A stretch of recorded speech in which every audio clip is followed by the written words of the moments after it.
This is an investigative journalism report created by Jay Cassone and Juliana Musili, Period 5 AP Government. The event we will be discussing is Executive Order 3780, signed by President Trump on March 6, 2017, and instituted on June 29, 2017.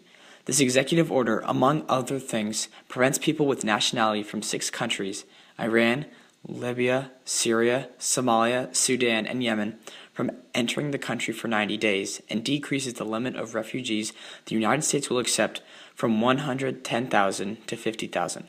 Because the majority of these countries contain Muslims, the travel ban has been informally called a Muslim ban.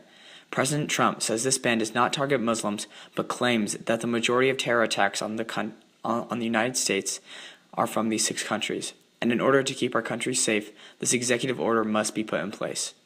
While the President's cabinet and Speaker of the House, Paul Ryan, approved of this ban, Democrats were outraged and promised to fight in the courts.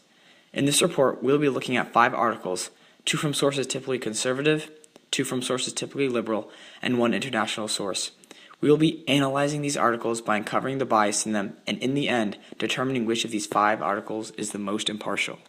The first article is from The Independent, which is a typically liberal-leaning newspaper. The first detection of bias is in the headline. As a Muslim American, I'm witnessing state-sponsored Islamophobia. The basis of Trump's travel ban is fake news. Immediately, the author, Azmia Mengan, is providing her opinion in the headline by calling President Trump an Islamophobe and saying he has no basis for instituting this travel ban. You can also see that there will be bias since she's a Muslim American and the ban are on countries from Muslim-majority countries. Next, she includes a very opinion-oriented subtitle. She writes, "In America, you are more likely to be killed in a mass shooting carried out by a white male than by a Muslim immigrant. Hell, in America, you are more likely to be killed by a toddler with a gun than a Muslim immigrant." Her aggressive tone and the fact that she placed this statistic, whether it be true or not, before the substance of the article immediately raises red flags to her credibility. Next, in the article, she includes a very bad picture of Donald Trump, making him look foolish and repulsive. She did this in order to put the president in a negative light and make him seem like a child. Throughout the article, the author provides reasoning of why the travel ban is bad, based on her personal opinion rather than actual facts. She says the biggest terror threat in the United States isn't Muslims, it's far-right extremists, the majority of whom happen to be white males that dabble in fake news, who are obsessed with guns and gun culture. She continuously shows her anti-Trump and anti-Republican stigma by also saying, just a few short days prior to the Supreme Court upholding the ban, Trump retweeted anti-Muslim tweets posted by the far-right criminal hate group Britain First's deputy leader, who has a criminal conviction for hate crime. She consistently makes President Trump and the Republican Party look hateful with her aggressive tone and false information. She also included a tweet which depicts Americans as extremely hostile and refugees as peaceful by providing false information. Overall, this article is very biased and very anti-travel ban. We'll be looking at an article from the Huffington Post, which is typically a liberal-leaning news organization. The headline says, "A Brief History of Donald Trump Stoking Islamophobia." Right away, you can see that the author, Antonia Bloomberg, is left-leaning and has a strong opposition to the travel ban. The first sentence is, "President Donald Trump is once again promoting anti-Muslim propaganda." This is designed to sway the readers to believe Donald Trump is against Muslims and is not meant to report the news. By using the word propaganda, which typically refers to something negative, the author is making it seem like Donald Trump is attempting to manipulate the public into thinking Muslims are dangerous. Moreover, throughout the article, the author mentions instances where Donald Trump has said something Islamophobic, but never mentions the times he has done something to benefit Muslims and why the travel ban might be a good thing. She reports that Trump has a track record of stoking Islamophobia. Nearly a year before he won the presidential election, he called for a total and complete shutdown of Muslims entering the United States. She also writes, during his campaign, Trump liked to tell an apocryphal story about an American general shooting Muslims with bullets dipped in pig's blood.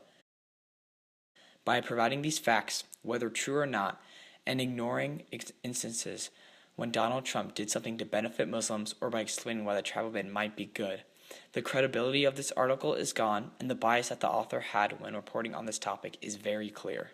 Our next source is from a typically Republican-leaning news outlet called Fox News. This source is less biased than the others, but it is clear that the author is providing his opinion on the travel ban.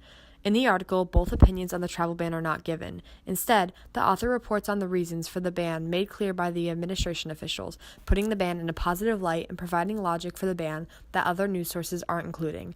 In a few instances in the article, the author does mention the anti-travel ban point of view.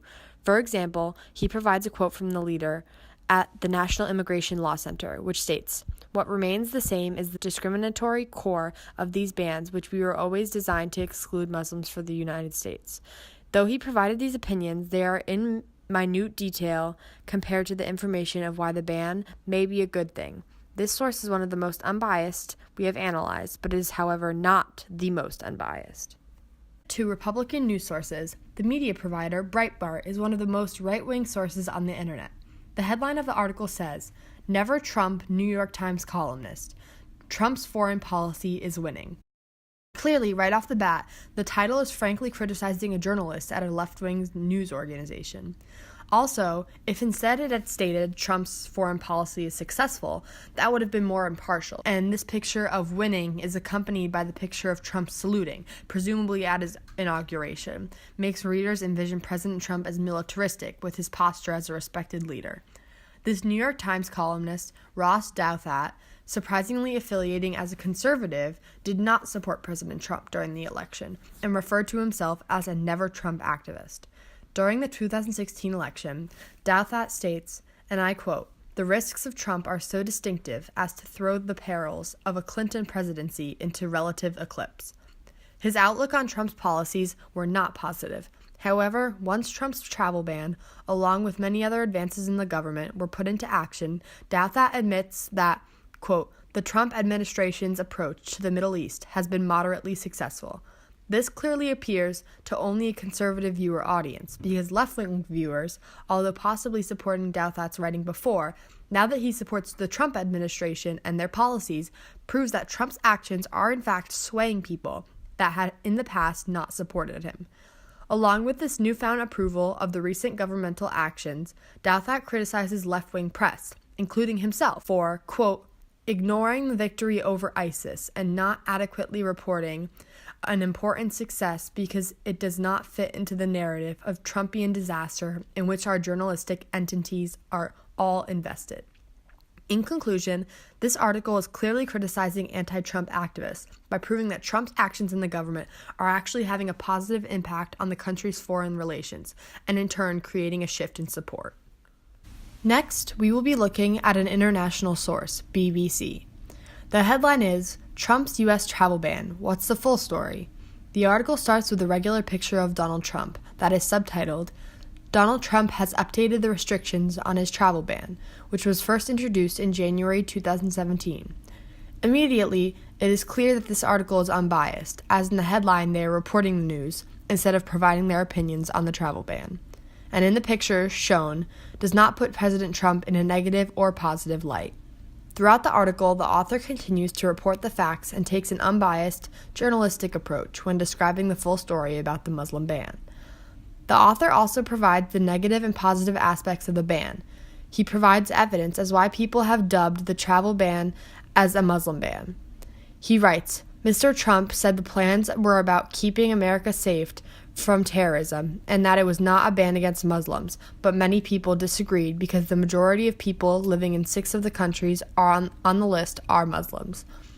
The author also provides insight on why the ban is not a ban on Muslims, but on countries that threaten the United States. He writes, "North Korea and Venezuela, which have now been added, are not majority Muslim." By showing both perspectives on the issue, this allows the reader to form his or her own opinion without any influence, and adds to the credibility and legitimacy of this article. We absolutely believe that this article is the most unbiased and credible article out of the 5 we looked at. Unlike the other articles we have discussed, this one didn't provide statistics without context, or exaggerate them, and it used a neutral language and tone when discussing the travel ban. The impartial nature of this article may be due to the company BBC itself. BBC is an international British news organization, so they are more likely to take an impartial view towards American politics and the policies. Americans are continuously struggling to achieve a completely unbiased source of media. Although some news sources claim to be unbiased, most news sources tend to favor a certain side of the political spectrum, and this slant is oftentimes visible in the articles themselves. Bias can be shown in as little as a picture, but most of the time it is shown by purely language. It is extremely important in an effort to validate public opinion to read unbiased news sources in order to shape your own opinion about a subject.